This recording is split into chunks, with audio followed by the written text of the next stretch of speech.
خوش رہیں، آپ کو مبارک ہو کہ آپ اس سبق کے باب نمبر 3 پر پہنچ گئے ہیں، جسے ہم نے مسیح عقیدے کے عبرانی نقطہ نظر کا نام دیا ہے۔ میں ہوں سکاٹ ہلمن۔ میں ایک چھوٹی سی آبادی گرین ویل میں واقع مشرقی ٹینسی نامی موضع میں واقع ایک عبادت گاہ کا پادری ہوں، جسے دریائے رحمت، دریائے حمد و ثنا کا نام دیا گیا ہے۔ ہم مسیحیت کے عبرانی نقطہ نظر کو دوبارہ اپنا لینے پر بےحد خوش ہیں، اور اس لفظ کو اسی مقصد اور معنوں کے تناظر میں سمجھ لینے پر بےحد خوش ہیں۔ اور ہم دیکھتے ہیں کہ یہ جو کچھ لکھا گیا ہے، یہ وہی کچھ تو ہے جو خداوند دنیا میں کر رہا ہے۔ یہ سمجھ میں آ جانا کہ ہمارا مسیحا یہودا کے گھر سے ہے اور بھی باعث مسرت ہے۔ پہلی صدی عیسوی کے اہل ایمان عبرانی عقیدہ کے ہی ماننے والے تھے، جس کے مطابق قدیم عہد نامہ میں لکھا گیا تھا، اور اب ہم دوبارہ انہی عقائد کی طرف واپس آ رہے ہیں۔ یہی چیز ہے جسے خداوند دنیا میں دوبارہ زندہ کر رہا ہے، اس لیے میں بےحد خوش ہوں۔ گزشتہ نشست میں ہمیں یہ بات سمجھ آ گئی تھی کہ کیوں روح القدس کو ہم میں بھیجا گیا۔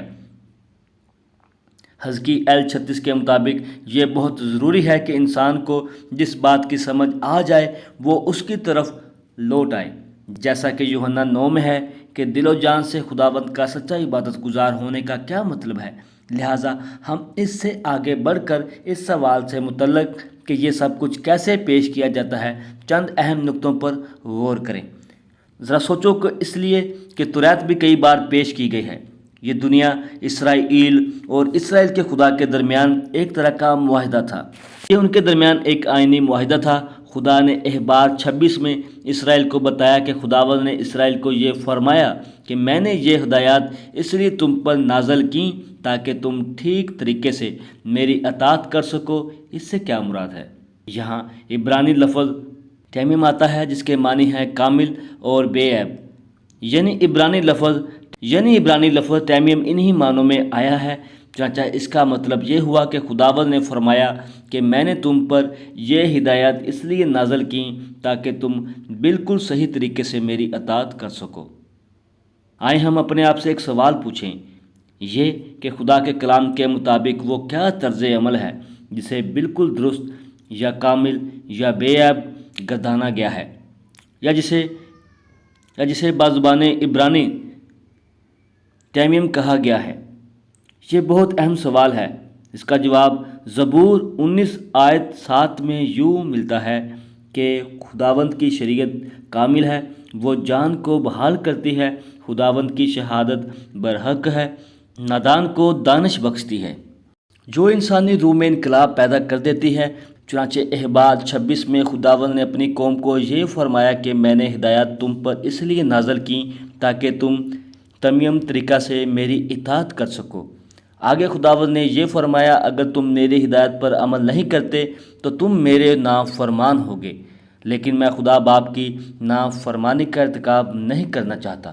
میں خدا باپ کی پوری فرما برداری میں رہنا چاہتا ہوں۔ وہ کیا خوب باپ ہے، وہ اس قسم کا باپ نہیں جو یہ کہے کہ جو میں تمہیں حکم دوں تم اسی پر عمل کرو، لیکن یہ نہ دیکھو کہ میں خود کیا کرتا ہوں۔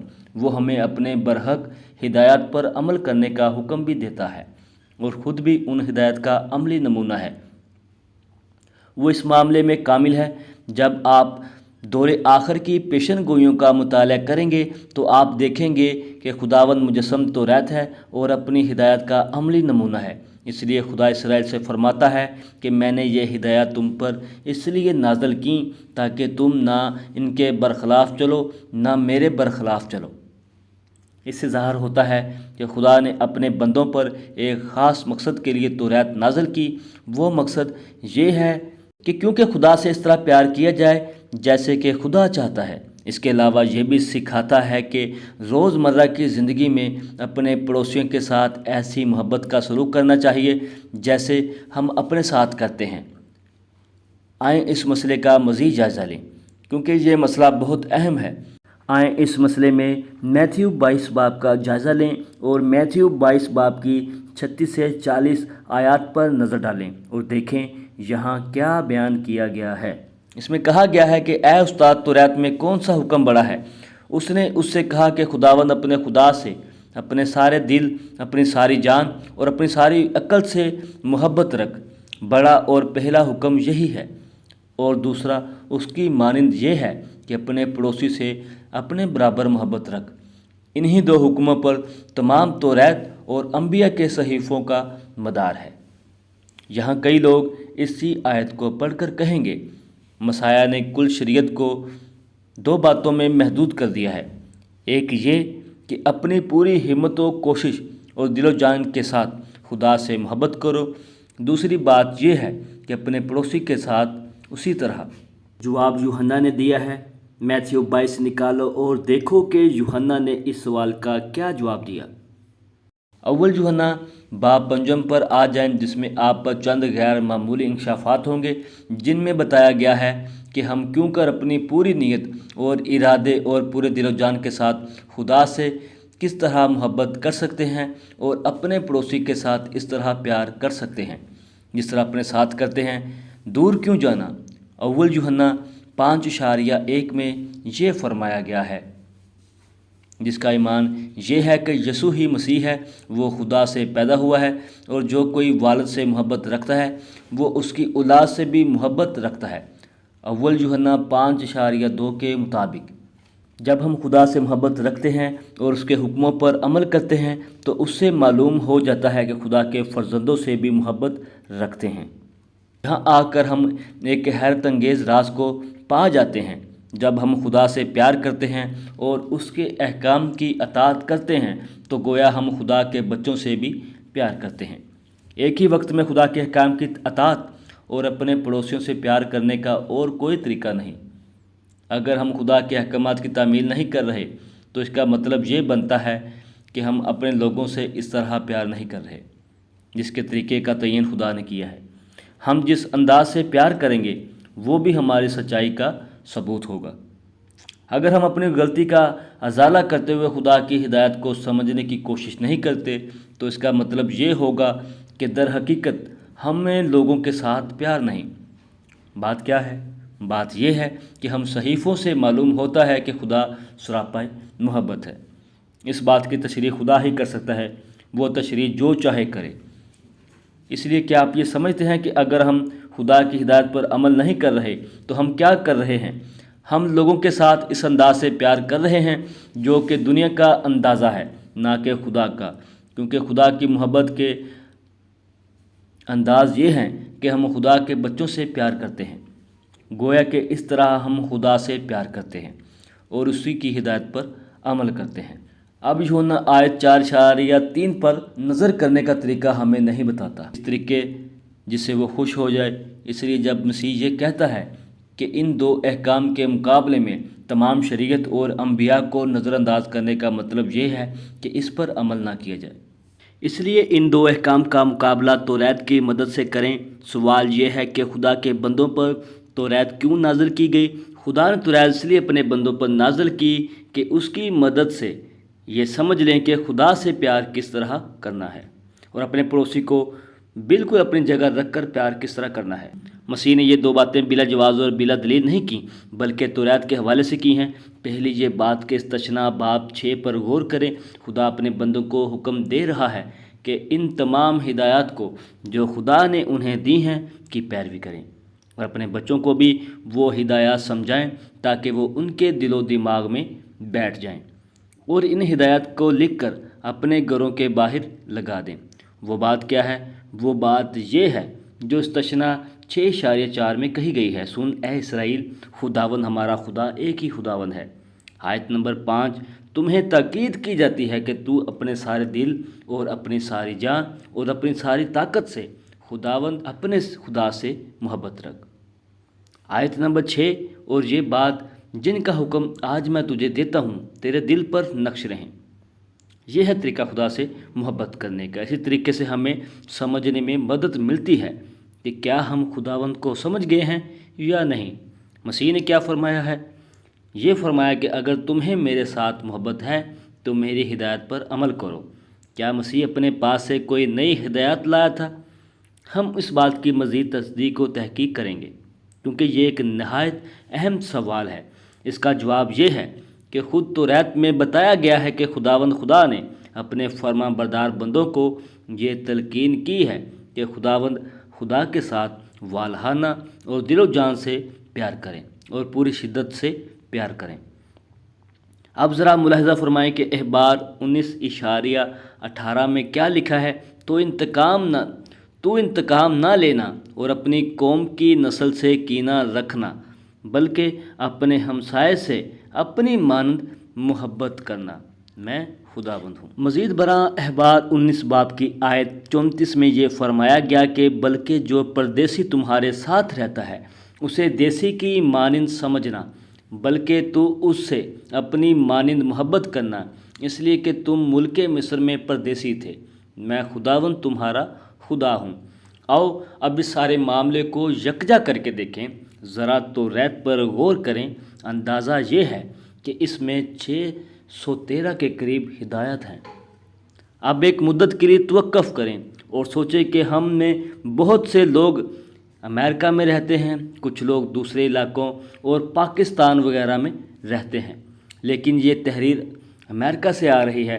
میں ایک ایسے ملک میں رہ رہا ہوں جہاں اگر کتابوں پر جائیں تو کم از کم 20 لاکھ قوانین کتابوں میں درج، بلکہ ہر نئے سال پر کتابوں میں امریکہ میں 40,000 قوانین کا اضافہ ہو جاتا ہے، اور مجھے روزانہ قوانین کی پابندی کرنی پڑتی ہے جو مجھ سے متعلقہ ہوتے ہیں۔